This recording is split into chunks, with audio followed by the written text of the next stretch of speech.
just want to touch on one last thing, and this just how synchronicity works. And it's once you're aware of it, it's absolutely mind-blowing. It's pretty amazing. But give you an example of what I mean is when we were asked to write our story, and you know, we were also asked if we wanted to share our story with the group. Straight away my mind went to, this is my chance to go above and beyond and perform my story, not just read it but perform it. And I thought, okay, well, you know, I'll come up with this story and I'll come up with this character, this main character to represent me, and almost instantly the name Pooja came into my head. My story was, of course, about a young Indian boy in a village who became lost and had to find himself through courage and determination. And so this name Pooja, it came to me, and that was my character's name. And so this is where it gets interesting. If you Google the word Pooja, its meaning is an act of worship. And an example in the meaning, when you Google it, is to perform an act of worship. And so there it was, that key word, to perform. And it just so happened that I performed my story about Pooja and broke down those barriers and became a performer when I felt super nervous, and it absolutely synchronized with who I am. So that's a little bit how the universe works, a little bit how synchronicity works, a little bit how, you know, if you put yourself in the right position, you'll get looked after. And maybe in the wrong position anyway, you'll get looked after. There's a beautiful way that the world works, and that's that even if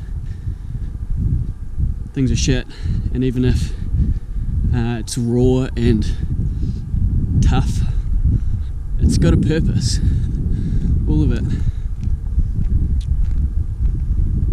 And you go out and you experience all this stuff, but in the end you come back to yourself and you see yourself for the first time again, because you've grown. And through mythology and the lessons I've learned this weekend is that we all have different archetypes, is the word, which are, for example, hero, prostitute, nurturer, rescuer, jester. We all have a number of these, not just one. We're not just a hero, we're not just a mother or a father or a son, or we're not just a adventurer or campaigner, or we're all of these, or a number of these, and we just form into these archetypes, these different archetypes all the time, depending on where we find ourselves. Like, we could prostitute ourselves by selling ourselves short on something. Doesn't necessarily mean you're selling yourself for sex, but it can do. But that's an example, you know. Every time we sell ourselves short of something that we feel like is not the right way for us, but we do it anyway for someone else's benefit, and we might get something out of it that might be a bit, I don't know, cheeky or whatever. But yeah, we can choose to come out of that and be a hero at the same time. And all it takes, really, and this is what we learned, all it takes is saying, yep,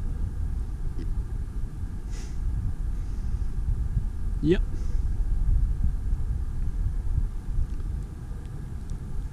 you don't have to think about it. You don't have to work on it. People work on stuff for years and years and years, and fair enough too, you know, there's a lot of stuff that's troubling a lot of people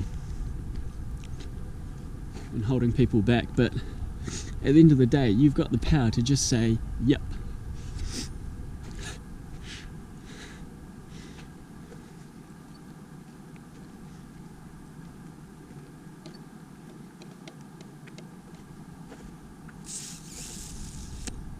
So am I a hero?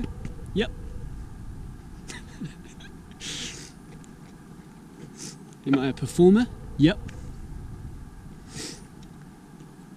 Am I a father? Yep. My son? Yep.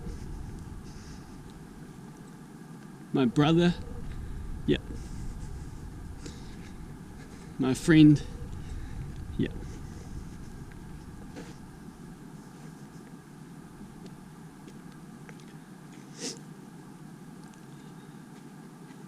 So what are you?